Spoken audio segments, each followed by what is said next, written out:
We have a new WWE champion. Drew hugs Cody. And Kevin Owens warns Jay to watch his back.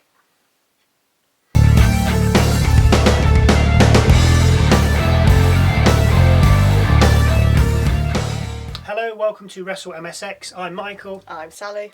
And we start with a recap from last week's show of Rhodes and Owens setting a date for their ladder match when we cut to Rhodes heading out for tonight's show. Rhodes says he isn't cleared to wrestle, but said he will compete in the ladder match come the Royal Rumble. He then gets interrupted by Drew McIntyre, who proceeds to get in the ring and hug Rhodes, saying he wants to help Cody and watch his back. Rhodes, however, doesn't believe him. Drew again states he's here to help him before saying you need to watch your back as he leaves the ring. As Rhodes watches him leave, Kevin Owens attacks Cody from behind. Owens and Rhodes throw hands, but not for long as security head out and manage to separate the two.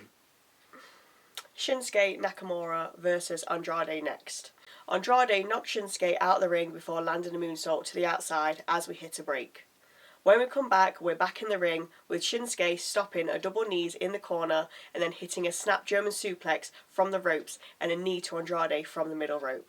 Nakamura then exposed the turnbuckle, but it backfired as Andrade drop-kicked Shinsuke into it and then hit him with a Meteora, picking up a 2 count in the process. The usual missed moonsault and then standing moonsault got Andrade a 2 count, as did a spinning back elbow from Andrade, with the US champion kicking out. Nakamura then dropped Andrade face first on the top of the ring post as both men climbed up, with Shinsuke pushing Andrade back into the ring, hitting him with a Kinshasa and covering him for the win. As Shinsuke celebrated, LA Hogan ran out, dived into the ring and attacked, but just as Knight was about to hit BFT, Nakamura escaped the ring. Knight grabbed a mic and told Nakamura that what goes around comes around. Backstage, Pretty Deadly confront Apollo Crews about grassing them up last week when Legado del Fantasma appear. They also bring up last week and then attack Pretty Deadly. Nick Aldis steps in, separating the two teams. Fantasma leave with Aldis wanting to talk to Pretty Deadly. Naughty boys, not yes boys. When we come back from the break, we find Aldis questioning Pretty Deadly when DIY interrupt. Gargano asks Aldis why he isn't taking the word of Pretty Deadly, with Aldis saying he doesn't know what they're up to, but they're on thin ice. DIY say they know PD want a title shot, but they have a match against the Motor City Machine Guns later, and that it's very important that DIY leave Phoenix as tag team champions. Wink wink, nudge nudge.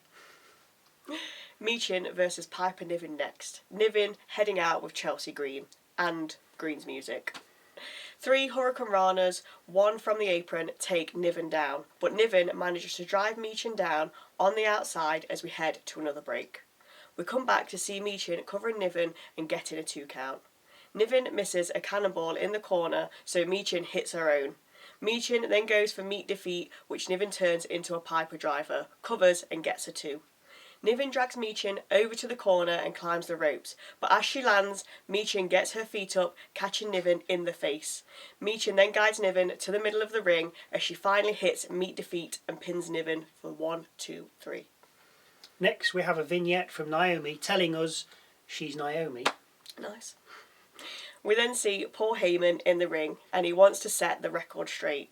He and Roman Reigns prepared Solo to be the tribal chief, with Heyman saying Solo seized the moment when Reigns lost his title at WrestleMania last year and stole the Ula Fala. There was no rules in tribal combat, with Heyman claiming Reigns will win. Solo Sikoa then heads out and enters the ring. Heyman tells him he's a little scared right now, with Solo holding his hand out for the mic. Heyman hands it over. Solo says he needs somebody trustworthy to hold the Ula Fala during the tribal combat match on Monday, and if he wins, Heyman will be Solo's wise man forever.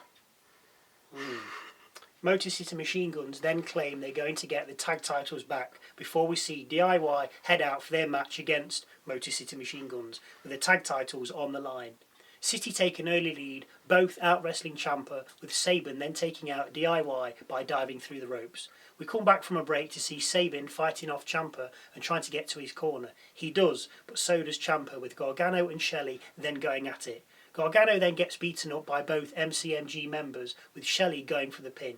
Ciampa saves Gargano on too. Ciampa then gets set up for the Skull and Bones, but Pretty Deadly head out, distracting Motor City. This allows DIY to double team Shelley and pin him for the 2. Los Garza then run out and attack Pretty Deadly.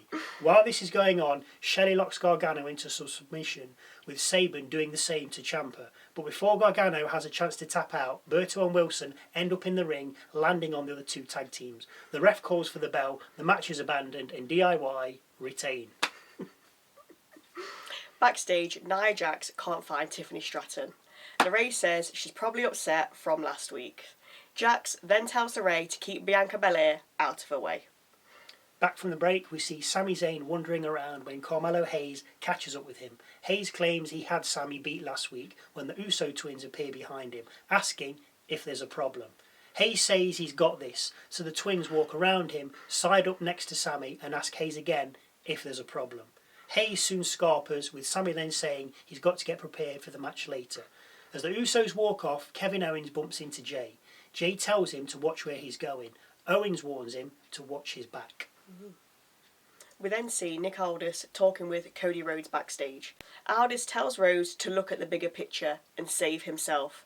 Rhodes responds by saying if he sees Owens or anybody that looks like him, he'll drop them on sight. Better shave them beards.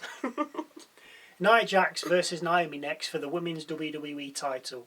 Belair with Naomi, LeRae with the Jax. Nothing to report to begin with both women hitting and kicking each other. Jax does send Naomi to the outside just as we hit a break. We come back to see Jax slamming Naomi down to the mat and covering her for a 2 count.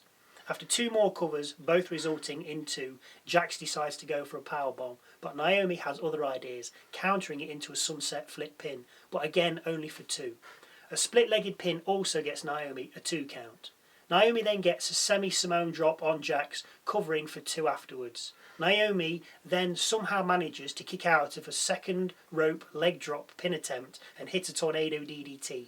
Jax kicks out of the follow-up pin on 2. After yet another break, we see a blockbuster and another pin by Naomi, which Jax kicks out of. Belair and LeRae then begin to fight on the outside after LeRae tries to get the referee's attention, which in turn brings Jax to the outside, who attacks Belair. Jax gets back in the ring to set Naomi up for the Annihilator, but Naomi's too quick, joining her on the middle rope. Jax, though, not done, sets Naomi up for a slam of sorts, which Naomi counters and slams Jax down to the mat instead. With both women now down, we hear, "It's Tiffy time," over the tannoy as Tiffany Stratton runs out, briefcase in hand. Stratton gives the case to a ringside official, saying she's cashing in, but notices LeRae on the other side of the ring, so pushes the official over and takes the case back. Stratton then heads towards the ring and hits Naomi with the case, as the ref's distracted by LeRae trying to get in the ring. With Naomi knocked out, this allows Jax to hit the Annihilator and pin her for the win. As Jax celebrates, Belair tends to Naomi, but as she does, Stratton encourages Jax to attack her, which she does. As Jax sets up to annihilate Belair, Stratton attacks Jax as she's on the middle rope with the briefcase. With Jax out of the picture, Stratton throws LeRae into the ring post and exits the ring. Belair, now recovered, gets Jax on her back from off the middle rope and hits her with a KOD. Stratton then grabs Belair from outside the ring, pulls her through the ropes and throws her over the announcer's table. Stratton then turns to the ringside official, gives her her Money in the Bank briefcase and cashes in. We then watch as Stratton hits the prettiest moonsault ever on the still down Jax and cover her for the win.